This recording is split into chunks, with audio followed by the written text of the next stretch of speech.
David, had come to the hospital for his regular checkup. After seeing his test results, doctors admitted him immediately. Not long after, he fell into a coma.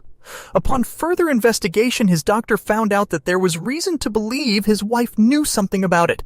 Before we continue, please take some time to subscribe to Dailydose, like, and share this video with your friends. David was no stranger to hospitals. He had sickle cell anemia for as long as he could remember. When he was younger, he would visit the hospital several times a year. Oftentimes, he would even be admitted to the hospital for weeks on end. As he grew older, things got a bit better, but he never fully got well. There have been days when David's loved ones were sure they'd never see him again, days where he'd be hooked up to so many machines. There were a lot of these days, but somehow David always found a way to come back to them. He always found a way to survive. Looking at his prone form on the sickbed, however, his loved ones were starting to lose hope. Sure, there have been bad days, but things have never been this bad. This is the first time David had ever been in a coma, and the sight of his body simply laying there limp and lifeless brought tears to a lot of faces. It wasn't just the stillness that worried David's loved ones. It was also how frail he looked. The doctors had told his family that this was to be expected. Moreover, David hadn't had any solid food in months. It's expected that he'd lose a lot of weight. While the explanation did make sense, it did very little to alleviate the worries of the family. David used to be a very active individual. He was a man who loved the outdoors. It was as if he was trying to make up for the many years of fun he had missed out on as a sickle cell patient. Seeing him now confined to the four walls of a hospital ward was heartbreaking. No one had expected his condition to deteriorate this terribly or this fast. However, the medications he used diligently were supposed to have prevented this from ever happening. When he had first been brought into the hospital, the family had thought they were bringing him in for just a quick checkup. What happened next was something no one, not even the doctors, expected. David had walked into the hospital himself. Sure, a few of his grandchildren had accompanied him, but he had been healthy enough to walk and open the hospital doors on his own. There had been no doubt in the family's mind that the old-timer was in as good a condition as he had ever been. It wasn't until the reports of the tests came in that the family became worried. It all started with the revelation that there was something terribly wrong with his blood sugar level and blood pressure. According to the doctors, it was unbelievable that someone with such readings could even be walking around, much less someone that old. He was admitted immediately. Things didn't start off so severe initially. At first, David was simply placed in a ward for monitoring. Family and friends were allowed to visit whenever they wanted. When they did, they would often find him awake and responsive. He would often converse with them on various topics to keep himself busy. He'd also complain about being confined to the hospital ward as well, though that was one thing they couldn't help him with. Those were happier times for the family. Yes, their beloved grandpa was stuck in the hospital, but things weren't so bad. It was obviously not the worst of the cases he had spent at that hospital. Things could have been so much worse, and everyone knew that. So despite the circumstances, the family was happy. That is, until things got worse. When things began deteriorating, they started small. It began with David getting tired. Initially, no one paid it any mind. Everyone chucked it up to him just needing some more sleep. But then the sleep started getting longer and more frequent. Even then, the family still wasn't so worried. It wasn't until they started noticing certain things in his waking hours that they started getting worried. It happened all of a sudden. One day, David was all right, his frequent tiredness being the only indication that there was something wrong. The next, he started showing signs of troubled speech, where his words were starting to slur. Things would only get worse from there, until he would be transferred to the intensive care unit of the hospital. The days in the ICU were the worst for David's family. They weren't allowed to visit him as they used to. He was too weak to attend visitors most of the time, so even during visiting hours, most of the time all they could do was watch his sleeping form and pray for a quick recovery. This went on for weeks. The doctors assured the family that they were doing everything to take care of David. Apparently he was in a much stable condition now, and his body was starting to recover. While it might not look like it, they claimed he was actually in a better state than when he first arrived at the hospital. The family had asked severally what was wrong with him, but the doctor's only reply was that the test results were not yet conclusive. That only further alarmed the family. David had had to be rushed to the hospital quite a few times in the past due to his medical condition, but never have the test results ever been inconclusive before. In many ways, his grandchildren were the ones who were affected the most by David's current state. They were the closest family members to David except for his wife, and they loved spending their time with him. Watching their lively grandfather just lying there most of the day did a number on them. When the news finally came out that Grandpa has a stroke, the grandchildren were especially affected. Other family members would often come in to see them shedding tears close to David's bed or laying their hands on him while he slept. It was obvious that they missed him. Everyone in the family did. Not everyone in the family was devastated by David's condition, however. His wife, Victoria, was the only one who seemed unaffected by her husband's current situation, where the grandchildren couldn't look at David's frail frame without breaking down in tears. Victoria would often sit beside him, a smile on her face as she hummed to him their favorite tune. She had seen him bounce back from so many frightful moments, and she was confident that he would bounce back from this one as well. But there was a part of her that was frightened like everyone else in the family. She knew there was something different about this particular one. She just didn't want to dwell on her fears. What good would they do? David falling into a coma was a huge test of Victoria's ability to remain optimistic. For all the time she had taken him to a hospital during the nearly 4 decades-long marriage, he has never fallen into a coma. This was an entirely new territory, and it wasn't one she liked at all. The coma was a truly terrifying experience for David's family. It started with panic. One of the older grandchildren had been watching over David when he realized that he hadn't moved for hours. A bit worried, he decided to call a nurse. What followed was the panicked coming and going of medical personnel and a fight to keep David alive. The months after David fell into the coma were some of the worst months the family had ever been through. The grandchildren were affected the most, a few of them entering into a rather depressed state, so much so that they had to be withdrawn from school in the meantime. Many times, the kids would have dreams or even nightmares of Grandpa jumping out of bed, but that never happened. Victoria was the only one who seemed to have it all together. She kept the family strong with her reassuring presence and her cool-headedness in the midst of the crisis. One would never have been able to guess that her husband's life was on the line, but while it might seem like she had everything under control, this was so far from the truth. Deep down, she was hurting.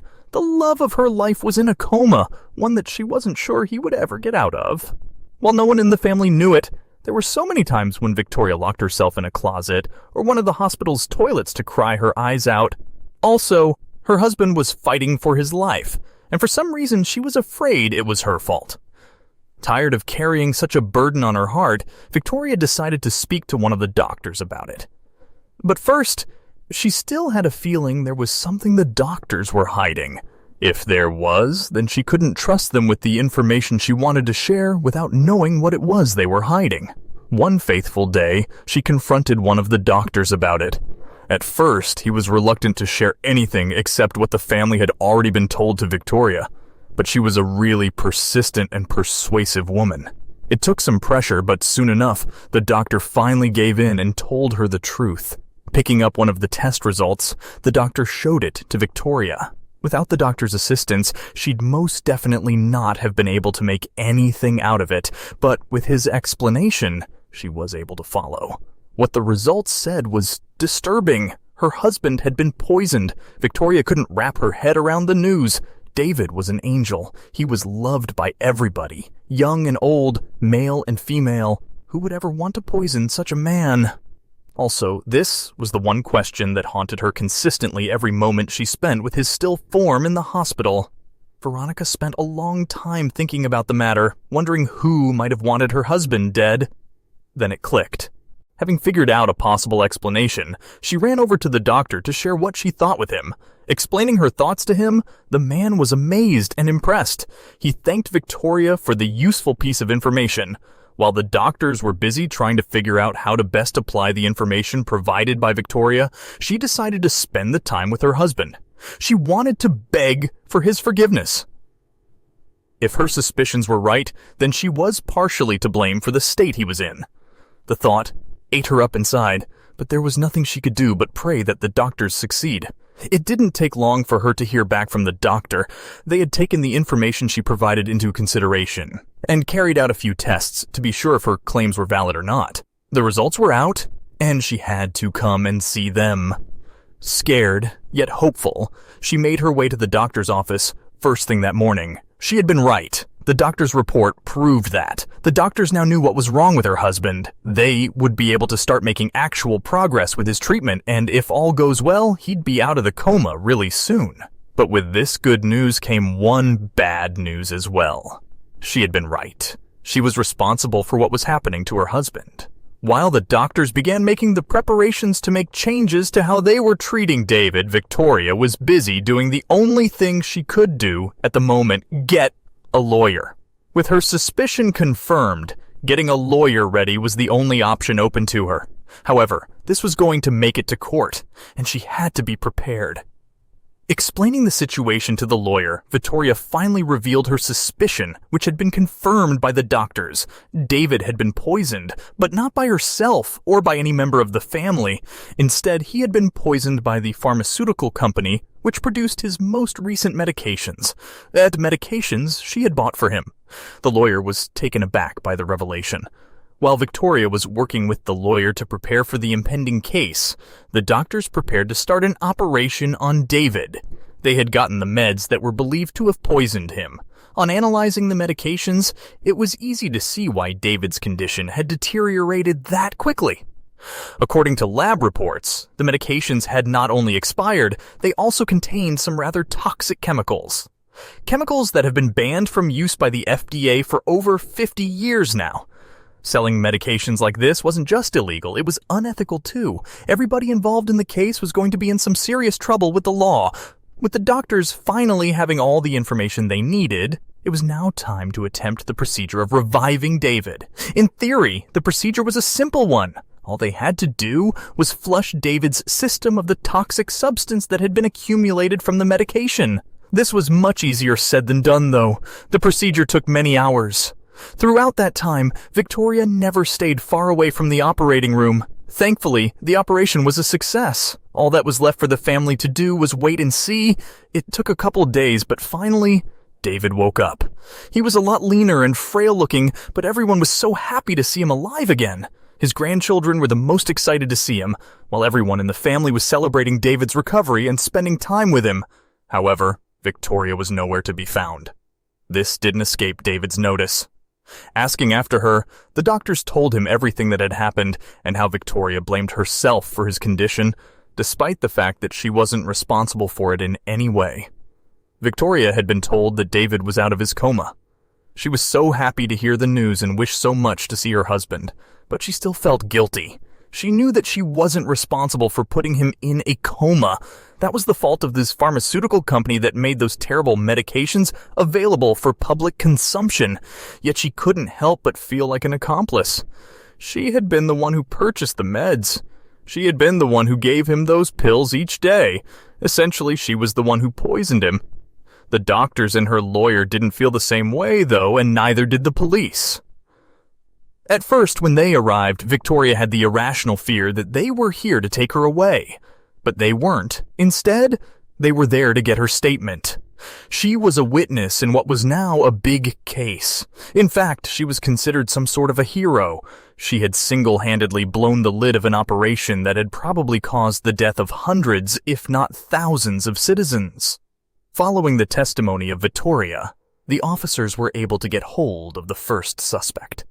It was the store owner of the pharmacy from which she had bought the medications. On further interrogation, it was found that the woman was involved with a larger crime organization involved in the sale of fake and expired drugs for profit. This was no isolated incident, and evidence was found linking the store owner to several other such incidents of harmful or expired medications being sold to individuals.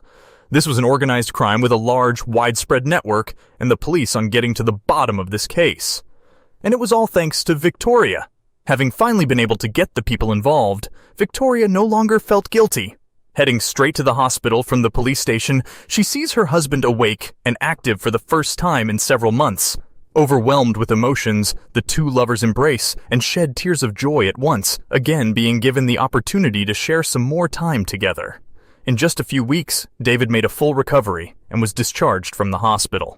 For being a victim of malicious drug companies, he was compensated with a year's worth of medications, legitimate ones this time, as well as a substantial sum of money to cover for everything the family had spent in the past few months, and then some more.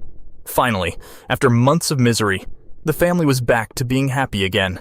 David and Victoria remained as close as ever, spending even more time enjoying the renewed chance at a happy life they have been given. The grandchildren also returned to school after having their grandfather come back from a coma, and their grandmother the hero of the town. They became like little celebrities in their individual schools.